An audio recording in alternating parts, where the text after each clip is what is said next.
A few questions? Yeah, right here. Right.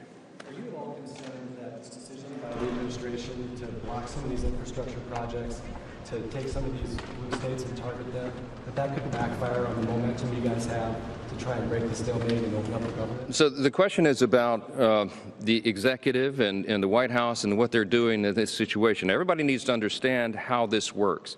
When Congress decides to turn off the lights, to shut the government down, it shifts the authority to the executive branch. That's how the process works. The person who has decided to put the White House in that situation is Chuck Schumer, who leads the Democrats, the 44 who keep voting to keep the government from opening up. They're voting to shut it down. So what happens in that situation? Whoever is the president, whoever is sitting in the White House, and their staffs at the Office of Management and Budget are given an unenviable task.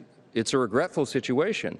They have to then determine, since the spigots have been effectively turned off and there's no more money coming in, they have to then prioritize, triage effectively, federal spending. They have to look at all of that and say, you know, which things are deemed essential and which are non-essential, which priorities, policies, and personnel must be kept to keep the government operating, and which are less of a priority.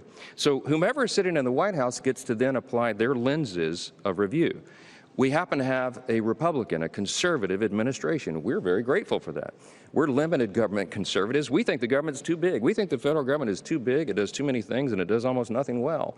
And so it serves the taxpayers to send less of their hard-earned money to Washington and keep more in their pockets. That's what we're advancing through the One Big Beautiful Bill and all the legislative priorities that we achieve. But see, sometimes Democrats, not sometimes, all the time, Democrats don't agree with that because they love big government. I mean, listen to them. They want the government to control every aspect of your lives, and they need all of your hard-earned dollars to do that. In fact, they'd like to take them all. That's what the socialists are arguing for. That's what the Marxists believe. We believe the opposite. So here's this situation. Here's the president, the current occupant of the White House, that's been given this opportunity by Chuck Schumer. And he's a limited government conservative. He's looking at that and saying, gee, you know, this is inefficient, this is ineffective. And we'd never get Democrat votes to limit that because they never vote to limit government, ever. It's against their religion. But he has that opportunity now to say, this is a program that would serve the American people if it were not funded, because government would be more efficient and effective, and that serves everyone. So they're going to make those decisions. Now, are they taking great pleasure in that? No. Is he trolling the Democrats? Yes. I mean, yes, because that's what President Trump does, and people are having fun with this. But at the end of the day, the decisions are tough ones. And I've met with him. I talked yesterday at length with Russ Vought, who's the director of the Office of Management and Budget. Russ takes no pleasure in this.